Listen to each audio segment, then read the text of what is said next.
Are you looking for a small little fish for your nano aquarium? Then this is the video for you, because I've got a fish here that you will love and is perfect for any small community tank.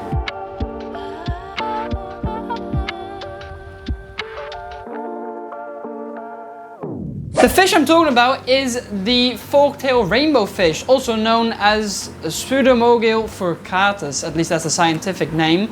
Now, these fish are actually, really cool. Now, these guys are not very big. They get about 3 to 4 centimeters, and they won't get much bigger than that. That means they're great for the smaller tank size. However, you can also keep these in bigger tanks. You don't have to keep them in small tanks.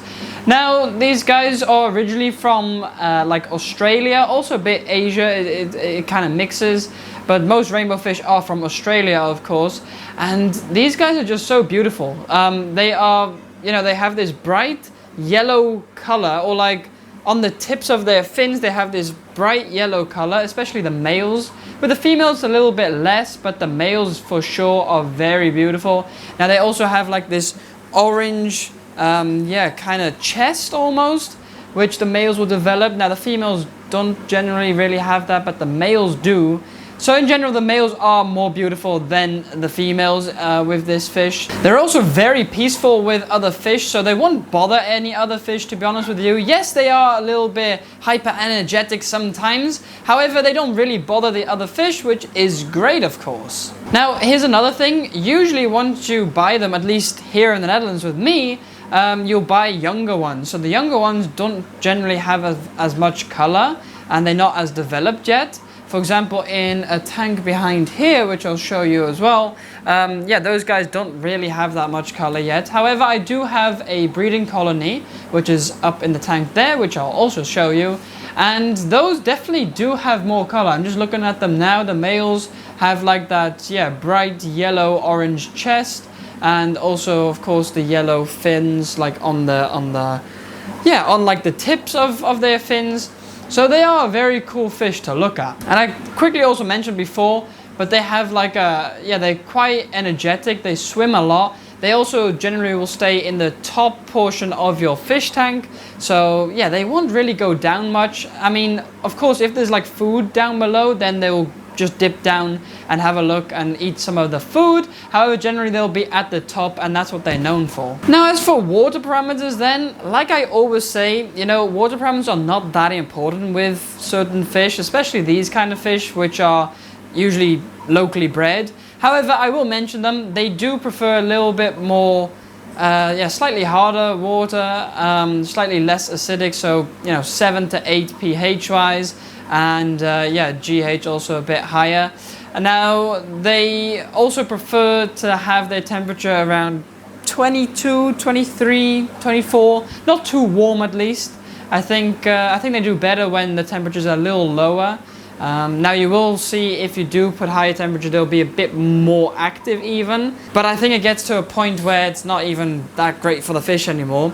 And these guys don't have a very long lifespan as it is. So by increasing the temperature, you are decreasing their lifespan. Because these guys only live about 2 to 3 years in my experience. Now, some people say, oh, I've had mine for 5 years, and that's great. But generally, they won't live that long. Definitely not like 10 years or something. So, you want to definitely make sure that you're doing everything to expand their lifespan instead of decreasing it. Now, as for tank setup for these guys, they don't really care in what kind of tank they are. However, if they do have a choice, it would probably be something like a nice lush aquascape tank with driftwood, plants, everything like that, I think they usually really enjoy that. However, they don't really care as long as there's a bit of coverage. Now, they're not very shy, so they will also just be swimming around if there's like a bare bottom tank. However, they do like a bit of coverage as well. As for tank mates, like I said in the beginning, they are very peaceful. They can pretty much go with any fish. Just make sure that the fish you're putting them with isn't big enough to like eat them. because you wouldn't want that to happen, of course. As for food then, you know, these guys pretty much eat anything. You can give them anything to eat, anything that will fit in their mouths they'll eat. So I usually just feed them flake food. I also feed them a lot of live baby brine shrimp and, you know, also some frozen food. So they'll pretty much eat anything. And as for, you know, tank size, they don't really need a huge tank. Like I would go anywhere from about 10 gallons-ish minimum. I think then you have a good enough tank size for them because they're not very big. And, you know, there's no maximum really. You can keep them as big as you want.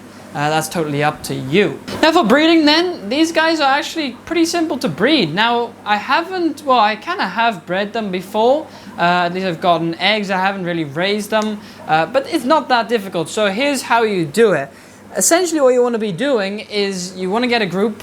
You want to get, you know, 3 to 6 males and then mix that with some females. So you want, say you take 3 males, then you want about 6 females. So you got a nice group of 9 at least. I think that's what I got. Now you also want a spawning mop. If you don't know what a spawning mop is, you can go watch this video up here or up there. I don't know where. Because that's where I explain how to make a spawning mop yourself actually. Then you just put the spawning mop in the tank, and then after a few days, you know, you should be getting some, yeah, nice little eggs, especially if you fed them some high quality foods. And you know, it shouldn't be too tricky to get the eggs at least.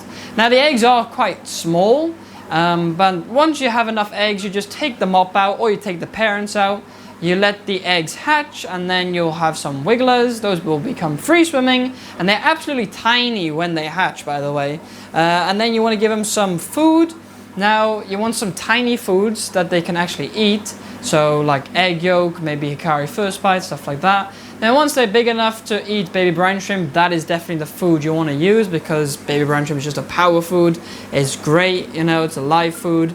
And yeah, I guess then you just raise them up and that's pretty much how it goes. So yeah, you know, breeding them is not difficult. Keeping them is actually also not difficult. I would say this is a beginner fish and I think it's a very fun beginner fish, you know. It's a fish that is a little bit different than your standard fish, but they are very beautiful and they got a fun character and they're just fun to watch, to be honest with you. So hopefully I've helped you with this video to give you some information on them and maybe even convince you to get some because they are a very stunning fish and I highly recommend you get some. But anyway, I hope you guys enjoyed today's video. If you did, don't forget to like and subscribe, of course. Also become a member down below if you haven't already. Like there's a link down there. You can become a member, help support the channel if you want. Also join the Discord server. The link is also down below. And there's multiple links down below, to be honest with you. You can check out my website as well, jdcubanfish.com. But anyway, watch this video here next where you can actually see how you can breed the dwarf neon rainbow fish. Now this is a different type of rainbow fish, but still a very cool one as well. And I've bred those before, so you can go watch that there, how to breed them. But anyway, have a great rest of your day and I'll see you guys next time.